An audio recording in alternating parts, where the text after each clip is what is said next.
Welcome, our students. Not our actually, I'm the student there. Welcome to our Choy Talks. Today's podcast is the professor and doctor.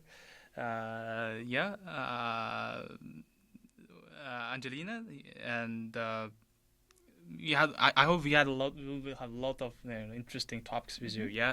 So the thing is, you are the doctor, yeah, and the leading expert in innovation and project management.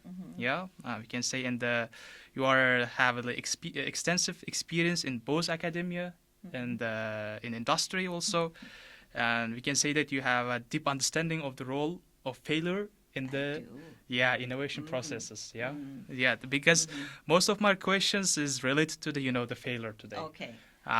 Because as I have said in the beginning, that the most of the problems today we are facing with the students is how they understand the failure. Yeah. Yeah. Therefore, I think that the common topic will be today is the understanding the failure and how we have to approach to the failure. Okay. Yeah. So the thing is, I want to just give some, the headlines, how we follow the things. The first, let's talk about the failure and the success. What the differences, and to approach the failure, what kind of learning that we have to do, and we follow with we will use this understanding of the failure to understand how the university approach to their failures, and the students and the professors, and we have some questions related to the MIT. Okay, this is the headlines for today's podcast. So, hello, my name is Nurmukhammad. That's nice to meet you in there. Could you give some short introduction for yourself? It would be great for me and for the listeners of our podcast. Yeah. So it's a pleasure to be here. Sure. I'm Anjaly Sastry, and my name is Indian. I actually grew up in India. Yeah. And then went to school in the UK and then to the US. Oh. And have traveled and worked in lots of different places, but it's my first time in this part of the world. So I'm very excited to be here. Yeah. And I've loved meeting every student that I've met has been great. So I'm really happy to be here. My career at MIT has spanned a long time. I have my undergraduate degrees from MIT, my PhD from MIT, and I joined the faculty there in 2001. Yeah. So, lifer. I am a lifer. Yeah, sure. And yet the institute is in many ways a great place, but also a place where there's lots of room for doing things better and for doing things differently. One thing I got really interested in, if you want me to relate to the failure stuff, I can talk a little bit about that. Yeah.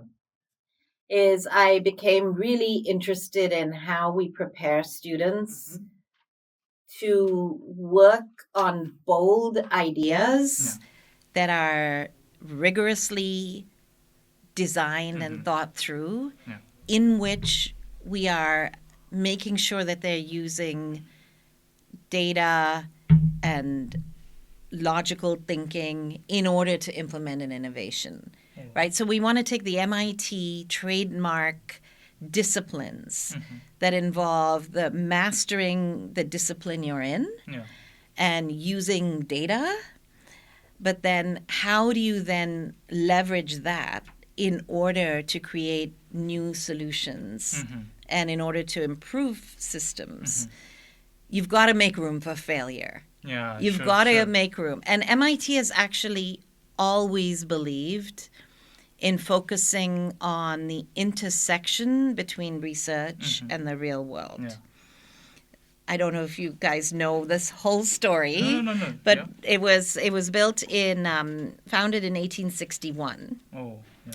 And the history of universities in Europe, in the U.S. until that point, and even if you look at ancient Arab traditions of the universities, many were very focused on a kind of clergy-based, religious sort of grounding. The earliest universities in the West were there focused on the study of the Bible and on religious texts and were necessarily removed. They wanted to be removed from society, right? It was part of the goal, the ivory tower, the place that you would be able to think. And we still hear some of that when people talk about, the value of being theoretical and high quality as the same thing. MIT does not believe in that. So when MIT was built, the notion was it was going to be, to quote the founder, an earnest cooperation between research and industry. We would take seriously the real world problems that society was presenting, and we would not shirk the interaction with real world issues. And that became very early on. It led to a very different kind of university. I noticed in your lobby you have a quote from John Dewey. Dewey's approach is very much kind of embedded, although not overtly, in the MIT approach, because Dewey articulated an approach to what he called American pragmatism, saying, we don't need to be a high church removed from the world. Philosophy and even education needs to be involved in real world things. That's pragmatic, right? So anyway, over the years, MIT's done many, many real world things. For instance, in 1905, which is quite a long time ago, built a collaboration with industry for chemical engineering. And every chemie student got real world problems sourced from industry. And then many of them went and worked in industry as part of their degree experience. And we have built on that tradition in a whole variety of programs. So you combine this idea of being creative and innovative with the idea of interacting with the real world. You need a method to make sense of what happens. And what happens is often failure. But here's the big thing. We know the entire scientific method is based on the notion of failure. The whole idea behind science is you articulate a hypothesis and then you seek to disconfirm it. And anyone who's read about the philosophy of science and so on knows that there's massive value in disconfirming. More, you cannot actually ever confirm fully. You can only say, I did not disconfirm. So trying to find that something doesn't work is actually incredibly valuable. It's how we make progress in science. Interestingly enough, that doesn't always apply in other domains, right? It doesn't always apply in business or in the public sector or in government. And I think underneath this all is a need to work with learners at all stages, but my passion is with university learners, to figure out how to both design and then interpret apparent failures so that you can learn from your own experience. So it's true that if you're running a business or running a public agency or whatever, it's quite hard for you in your daily life to design a proper experiment. Right? So you don't sit down and write a hypothesis. You cannot create controls. Like you don't have all the equipment of science at your fingertips. But nevertheless, you have a chance to apply some of that thinking so that you can create failures that are instructive and minimize failures that are should not have even happened. You see that this is the point that that when you you mentioned a lot that failing is better or the fail better. This is the quotation that I saw from your Twitter account or LinkedIn account. I don't know. The thing is, you're pursuing that the failing is the triggers to learning. Yeah. And but the one point that we have to mention is that but only if you do it right. Yeah. Right. Yes. Correct. This is the main Correct. point because we can see that in the like the for example the family for example in most cases parents always encourage their Yes. children to be as successful. Agreed. But when they fail they don't know but they don't know what to do Yeah. because they don't teach what They to do don't. actually. Yeah. So now I agree. the point comes from there. Yeah. What's the constructive Yep. like thing Yep. when you fail? What's the things that we have to do for Yep. the case of the parents, for Yep. the case of the students, Yep. and we will see also for the case of the university because Okay. I'm really interested in this. So here's a bit of the dilemma. Sure. We need to learn from every failure, Yes. whether it was an accident, or a bad decision, Yeah. or a wise decision that didn't turn out, right? There's a whole spectrum of reasons why you encounter a failure, and we have to learn from all of them. Yes. We have to learn from cases where people, I don't know, where an airline crew did not follow safety protocol. Yes. We have to learn from that, Yeah. right?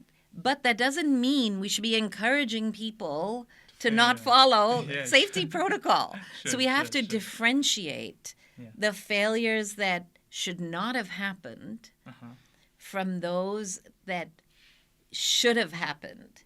Oh. So a scientific experiment is an example of that end of the spectrum. And also, for instance, a new creative idea where there's no parallel and there's no history to build on, but you're an entrepreneur, you're an innovator, you do all the thinking you can, you do all the what if, but then you're still operating on uncertainty. Yeah. And you Yeah. may well encounter negative outcomes. So those failures, you actually want them. To have. Yeah. Yes. Yeah. So you need to make room in your life and in your society for creating wise failures, like sure. clever. And ideally, the huge, this is what I often tell my students, my hope for you is that you fail at the right point. Yes. Yes. Sure, If sure. not too early, not too late. Yeah, If it's, sure. because it's really, if you can work on an idea and kind of develop it a bit and then test it in a meaningful way, Yeah. then the feedback that you get can be really, really helpful in choosing your next step. Very often I see this at people in all stages of their careers, very focused on planning an effort, Yeah. and then execution turns into a kind of automatic implementation, and there's no chance to change course of action, and therefore the failure happens right at the end. Yeah. When even the participants in the effort see some signals earlier on, but there's no way to talk about it. So I say, look, redesign your work. Have earlier moments when you can say, is this working or not? Are we seeing the leading indicators or not? Is the data consistent with what we thought we'd see or not? And create a moment where you can then stop and say, we thought we'd be at this point, or we thought we would see this kind of signal or this kind of data, and actually it's not consistent. Let's take a time out and let's think about whether our existing idea is still upheld by our subsequent experience. So that's the famous pivot, right? Is there a way to have an earlier test of an idea that lets you maybe redirect your efforts? But I have found, and this happens for academics, professors and academic leaders too, that ability to kind of design your work that way and have a professionally appropriate conversation, it's not a given. We're not taught that. Yes. That's right. My students often all of this came out of my working with students on projects.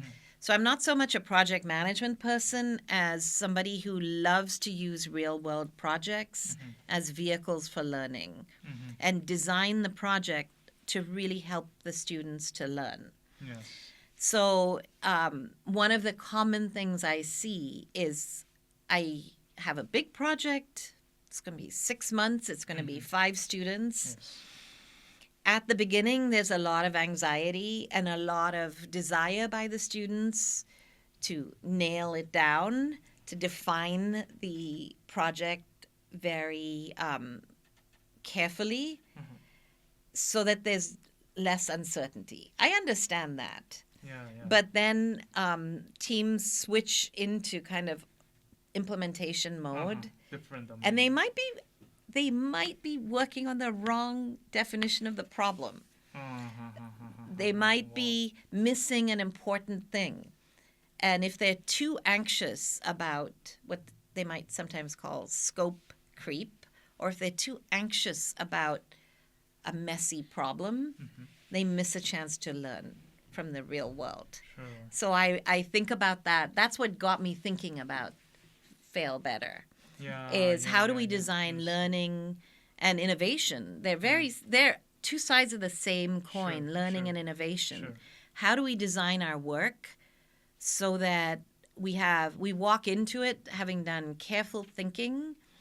We're not violating the law. We're not violating ethics. We're not violating safety procedures. Like, you need that kind of planning.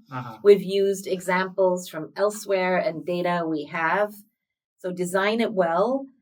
But then as you think about trying out ideas, do early tests, look for signals, find ways to prototype and figure out what's working and what's not, and make it possible to re-examine your assumptions and your plans. Sure. But that requires, to link this to the parents thing, this requires an ability to actually have that conversation and say to people, hey, when we started this is what we thought would happen.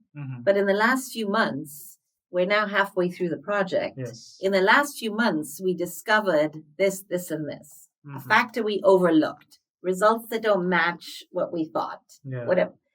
And so now I'd like to raise the question of whether we should shift our focus or whatever. A conversation like that. So that you can frame the pivot you want to do or the re-examination with respect to your initial design and the goals you are seeking.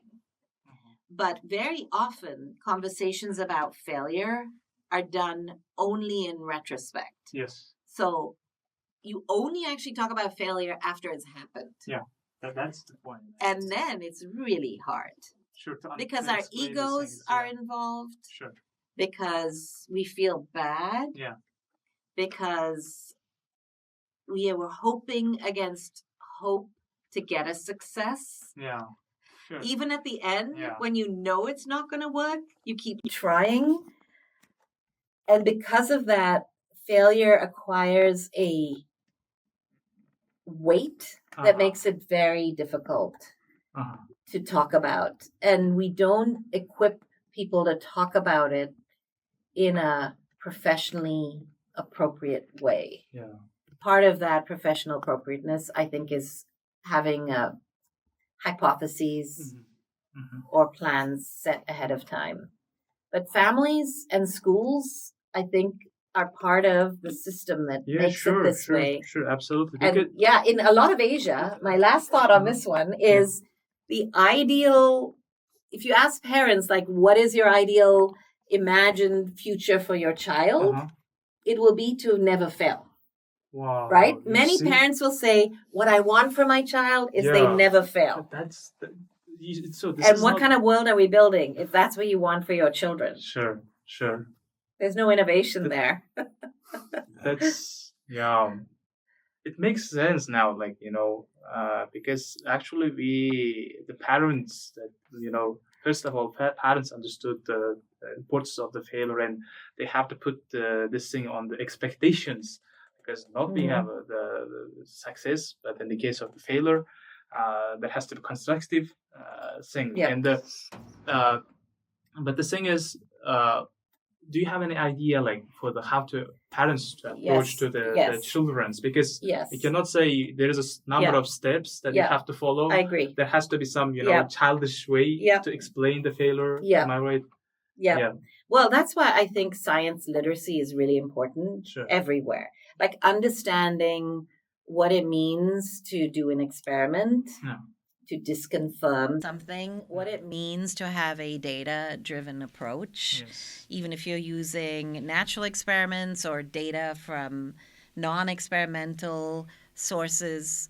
Having people understand the value of coming up with an idea and then figuring out if it works, as opposed to coming up with an idea and then putting everything behind the belief that it's the right idea. And you're just going to push it until you have a big failure. And part of the problem here is we're using the same word for very different things. So, sometimes I use this, I don't know if it's a good failure with a big F versus a small f. The small scale failures, which are tests or information gathering or help you achieve the success, as opposed to the massive failure, which is something that should never have happened in the first place, where if you're a leader, for instance, you need to identify that and say, hey, people, this should not have happened. So we use the same word for everything. And maybe we need to have different words so that the planned, smart, orchestrated tests and explorations are recognized as different from the dumb things, the things that shouldn't have happened. But I think also talking to people about, I guess it's the science, I think it is. I think research and science provide some really interesting frameworks for this kind of conversation. But in the U.S., for instance, it happens all the time, even in politics. If some political leader changes their policy ideas, they're often criticized by the press. But man, don't you want someone who learns to be making decisions as opposed to someone who never changes their mind? So, I mean, taking seriously learning and being able to update your ideas as a result of data and experience has to be a hallmark of, a good professional, a good adult. So I'm hoping we can really move towards that. Sure, that's the thing. Yeah. So, by summarizing, the pointing is that we have to have like the different words when it comes to the failure to our children. Like, am I right? Like, you mean like big F and the small F means like so we have to give some other words to describe the, like, if something happened in a not right way, it means that we have to explain things differently. And if you translate it for you guys and for you when you're in the workforce, you might be thinking about things like prototypes. And what's the point of prototyping unless you can actually come together and say, let's adjust our design. You could also talk about initial tests. And by the way, not all of this has to be empirical. You can do simulation modeling to think through the implications of a given idea or policy or scenario. It means that like having a right method to analyze that. And then creating room for you to adjust, update. Another really important thing to glean from failure. So I said it's difficult to talk about because it has this emotional weight. But the other thing is that's really, I think, maybe an inescapable challenge is to figure out at what level do you pull the insight.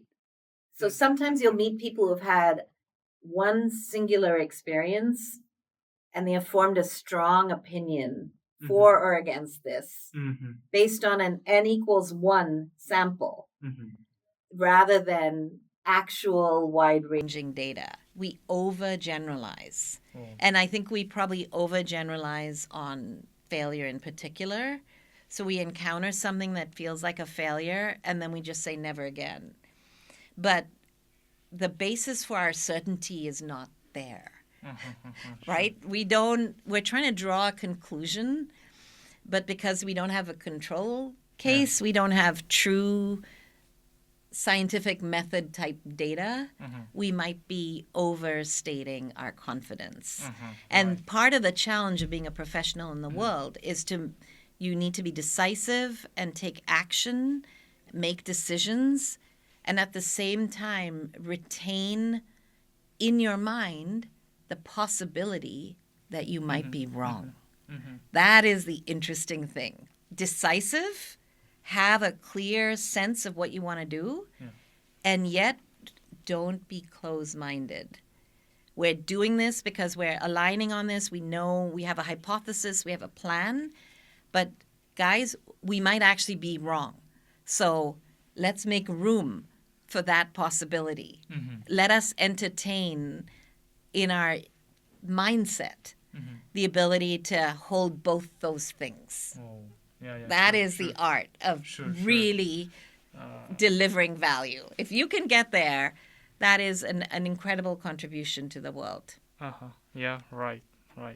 So the thing is that we are talking about, like, not we just, but in our total, like, we can see that all the people say that doing the fail is actually leads to success, because it makes you have an experience with your job. And but the thing is, I want to ask the one thing is, what do you think that aren't we like too exaggerating the failure? Because isn't that like that people like for the people overestimate the success, because sometimes it become a habit for the people. Am I right? No, I don't think anyone wants to make failure a habit. I don't think so. They don't have, but the case, like they assume that the fail is good saying, but but there's a lot of fear about failure in a performance-oriented culture. At the same time, we have a ton, and you can buy T-shirts and mugs and, emojis and whatever that say this, like, failure is just temporary, all this stuff about, failure leads to success.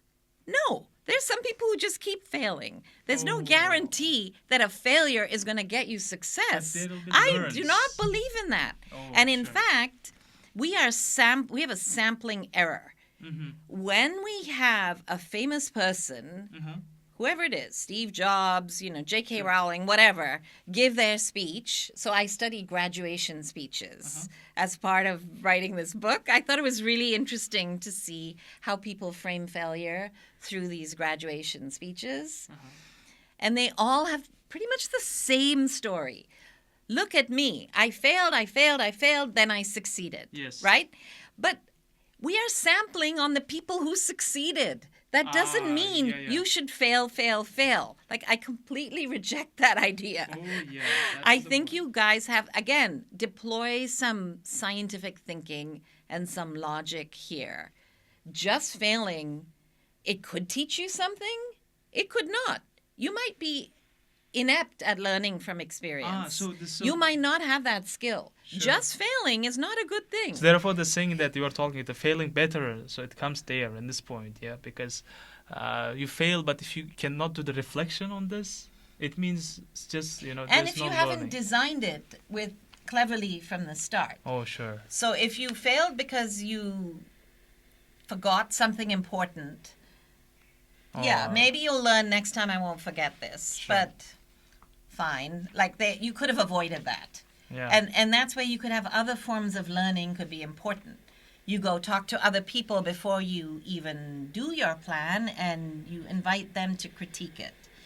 or you look for parallels, doing case examples or Yes. other, or use vicarious learning. Yeah. Like there are many other ways to avoid executing a failure that is not necessarily Sure. delivering the highest value per unit effort. Yeah. So you want to really think about deploying failure wisely, Yeah. not just pretending that it's all good. Oh yeah. Now It's not all I'm good. understood. Because before this podcast, we had a discussion to understand, because we couldn't understand what's the meaning of failing better or doing the fail and fail, but doing the right failure is actually the right thing to do. Because as you have said, it will be in the learning process and the reflection process. Yes. All the things. Yes. Yeah. And also my background is in computer simulation. And one of the huge arguments for building capabilities in simulation modeling, or Eric mentioned digital twins, that those sorts of approaches is that you can use these virtual environments in order to test ideas out, right? So you can get a failure inside one of those models, right? That then helps you iterate on and hone the good idea that you would do in the real world. So you could think of different tools to deploy against failure. You can also use the power of groups, of peers, of advisors, of case examples. So you could have an early idea and then it could fail at that early stage because you realize, okay, I had this idea.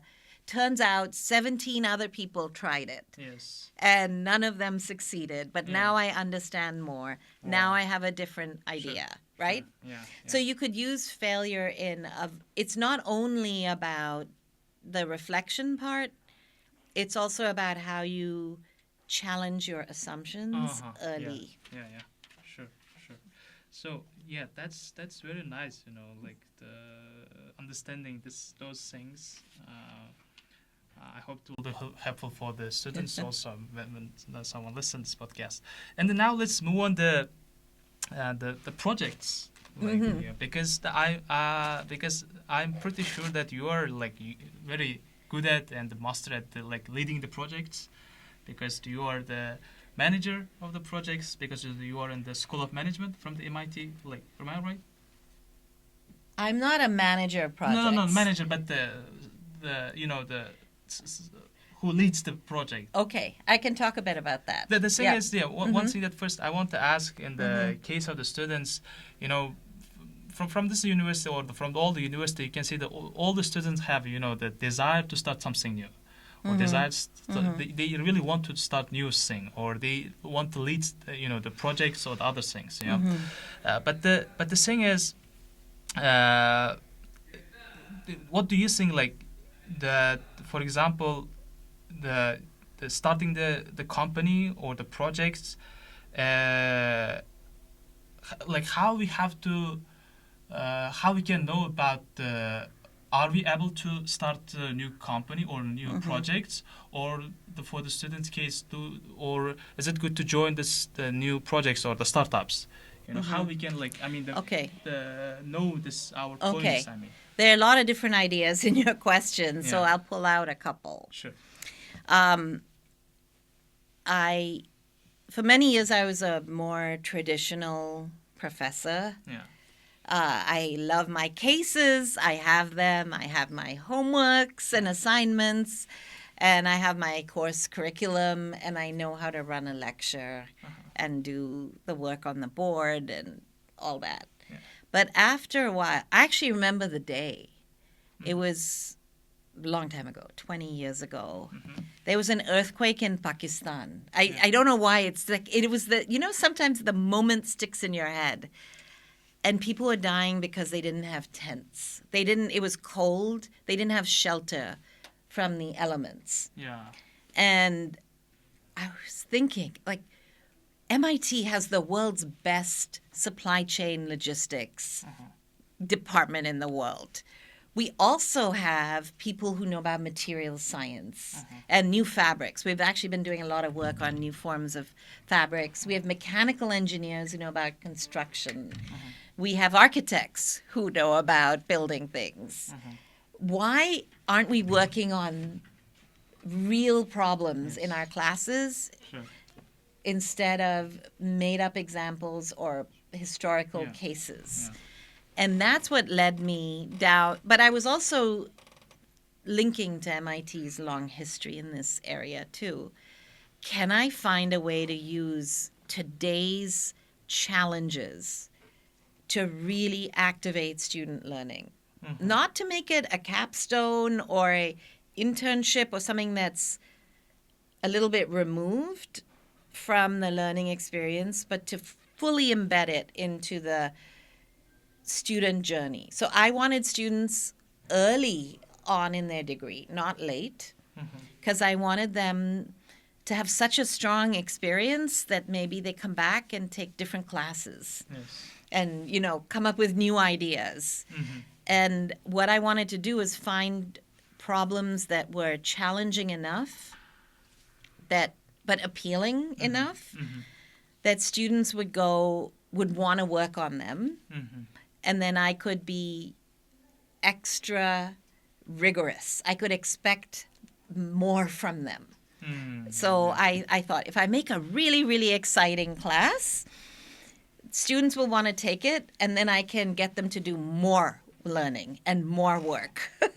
It worked. It worked. The first year, I thought I would get 30, 40 students. I had 53. It was too many for me. And then I tried to convince them to leave, some of them. They didn't. So in that effort was sourcing real world problems.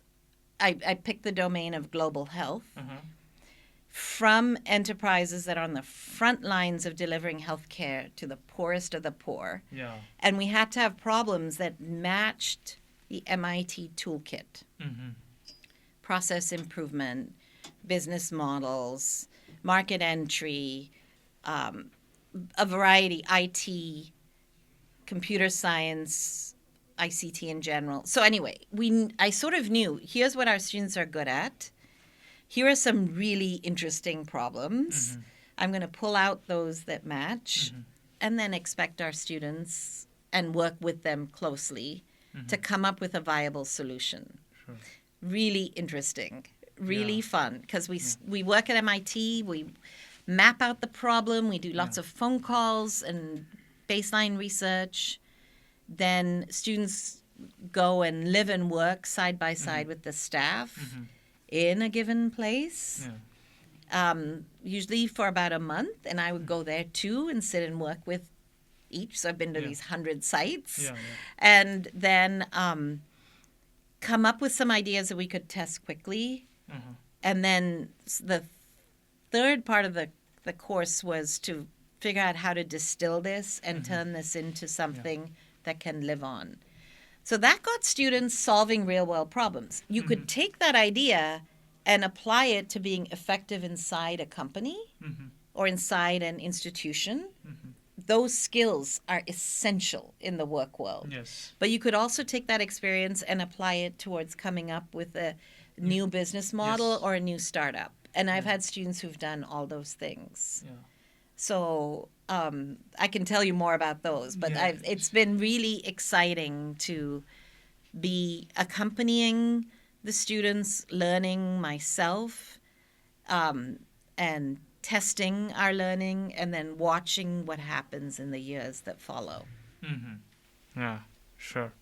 So the thing that in the question that I asked from you, that we understood that being a coach and the MBA team and the being a player is two different things, because you lead the team, you did all the projects and you are the leader of these projects, like you managed all the things to do it, like the assigned the task and all the things.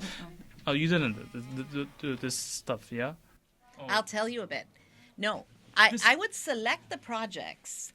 Then we have a matching system. So I'm not even assigning them. The students are voting. We have a complicated point system with optimization algorithms. Fine. But then the actual design of the work it's a student's job. Oh, this is Yeah. Oh, They now, design the work, then they come and tell me. I meet with them in a small group okay, every week or two okay. and maybe ask some questions or push them a little. I'm not telling them what to do. Oh, I let some of them go. Some of them are going in an Sure. interesting direction. Yeah. Some of them, Sure, but sure. it's part of the learning Yeah, process. yeah, As long as we don't hurt anyone and we're not providing, not we're succeeding in putting our best effort in, Yeah. it's okay. Understood. Yeah. So now the thing is, the working with students. That's the very like crucial point in the university, in the other the areas. But in many cases, in many universities, there is lack of this. Yes. Because we can see that Yep. in the professors that they just give their course, they just finish the course and they finish the networking, and they Yeah. finish the connections. Yeah. So what do you think? Like how you Yeah. have to keep Okay. or is it actually important to Yeah. have the connection with the I understand your students? question. I mean, it speaks to a larger dilemma in education. Yes. That's always been there, but I think it's highlighted in recent years. We know, so traditionally, professors are, by definition, the experts, Yeah. right? And by definition, their job is to share their expertise, Sure. right? So it is I don't know why, it's not a very beautiful wording, but there's terms that you'll hear people using. The sage on the stage. Sage means wise person, right? So the sage on the stage versus the guide on the side, right? And I like to do both. But the guide on the side is someone who is not telling people what to do, but is orchestrating, is shaping, directing, and guiding. Now, listen, we can't do all education this way. I can do my very kind of guide on the side work in part because I know my students have completed basic coursework. I know which classes they have done. I know that they know about supply chain management or about pricing or whatever it is. So I am leveraging these other faculties' investment in the frameworks, the disciplines, the methods. So I think there must be room for both. You do need structured learning in order to master appropriate methods and ways of thinking and of solving problems and framing problems. Right? That's what we do in university education. But then how do you build on that to then go in this direction that allows innovation, creativity, failure? And how does it loop back in? How do we take those real world interactions and interfaces and make sure that students are actively connecting that experience with their other classes? That is still work to be done. But I think if it's a really, really exciting possibility. Yeah. How can we get an engaged university that's out there not only aiming for the highest academic standards, but in the conversation and in the world, and not only serving as a source of ideas, but also as a partner, and even bringing the new questions back into the research domain. Oh yeah, sure. Wouldn't that be great? Yeah, it actually it will be like fantastic. Yeah, but the those people like professors, like in cases they have to take the responsibility to in some cases to lead the students to do the project. Am I right? There's a lot of work involved with this kind of and a lot of responsibility. I personally felt very responsible for 500 students, often in places that are very unfamiliar and Yeah. possibly risky. Oh. You know, they might get malaria. Oh, They sure. might get arrested. Sure. They might get everything they own get stolen. Uh-huh. All these things happen. Uh-huh. I have to. I feel responsible, even though they are adults. Sure. So You're right. yeah, there's going to be a lot of different considerations. Mm-hmm. The scoping, sourcing, scoping, design, and management of the projects. Yeah. Making sure they have educational goals, linking them to coursework and the intellectual content they're learning, but also managing the whole process and managing the budget. It's not cheap. Yeah, sure. That's the thing. So, it's like very Oh, I didn't interesting. show you this. I don't know if you saw my book. Oh. So interestingly, No, we yeah, will- okay. Yeah. So this is the book I wrote about learning from failure, and I wrote it. Kara, she was my student, Oh, you and then see? my teaching assistant. Wow. I'm telling you, I love working with students. Yeah. And she was always asking me really good questions, Uh-huh. and then we became colleagues by writing this book. So it was pretty cool. That's Yeah. fantastic. I saw this book and like you say the fail better, yeah. Okay, now we understood your book and from your like the answers actually. So could you give the summary of this book? Like you explained the the stage that you talked to us, yeah, in the book. Yeah, I explain a bit about these different kinds of failures. Yes. And the need to differentiate, but also what are some of the disciplines you need at every stage? Yeah. Because this is a common challenge we see in the world. My students have this a lot. They might go work really, really hard on a new idea or a new project. They will. And then they are in the middle of it, they're working really, really hard. Then they deliver some final presentation or something. And then they are not that interested in documenting everything, archiving it, pulling out the lessons learned.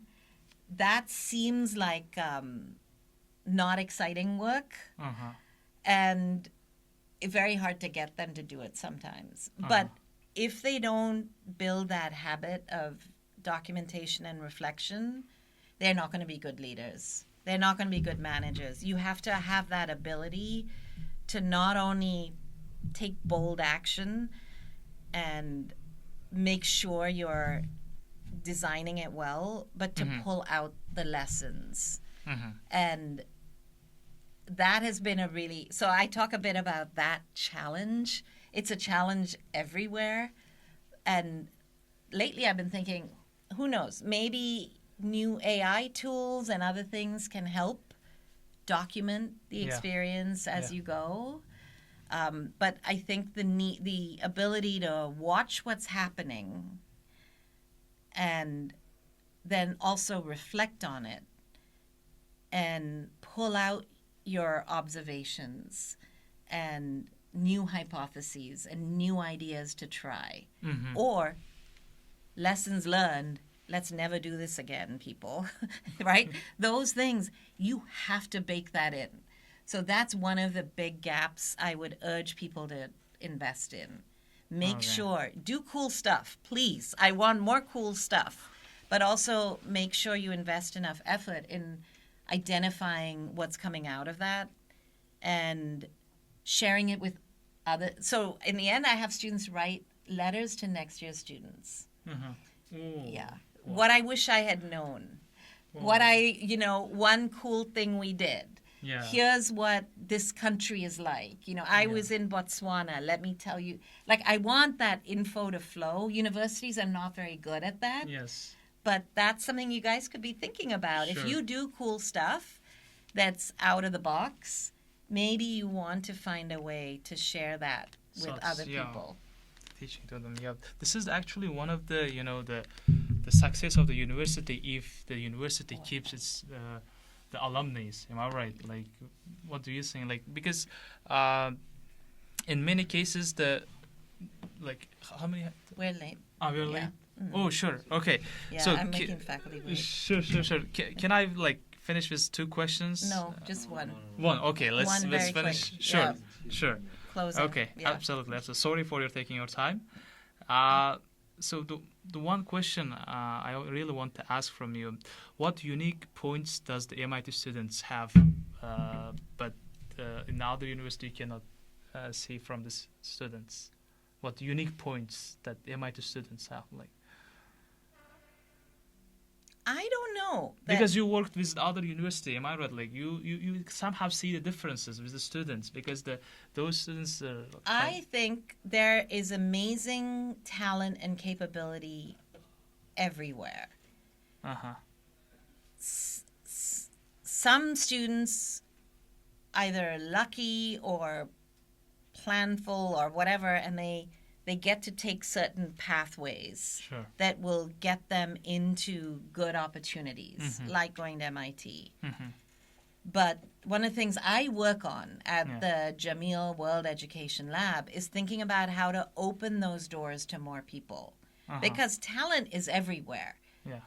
And I think we mythologize the power of the institution or the people who are in it when we say they are unique. There's talent everywhere. Then many people would be amazing coders or entrepreneurs or whatever, or life scientists who don't ever get to walk in the doors of MIT. How do we help them? So I'm very dedicated to that idea, and we can talk about that on my next visit. Sure, absolutely, absolutely. So that's the nice like this what talk with you actually. Thank you, Professor Angelina. That really we appreciate it. Your like answers and other things. Okay, and we hope the next the meetings we will do again with your podcast and talk the other the topics. But one thing that I want to ask, sorry. I'm making the faculty wait, and there's a whole meeting of all the faculty. So we really need to sorry. End. So okay, let's finish. Thank you. Okay, thank you. That has been the best podcast you have ever recorded. Sure. That it's too long. It's way too long. But you see, that was interesting. Things that to talk. Thank you. Yes. Thank you. Thank Have you a nice guys. day. Yeah, sure.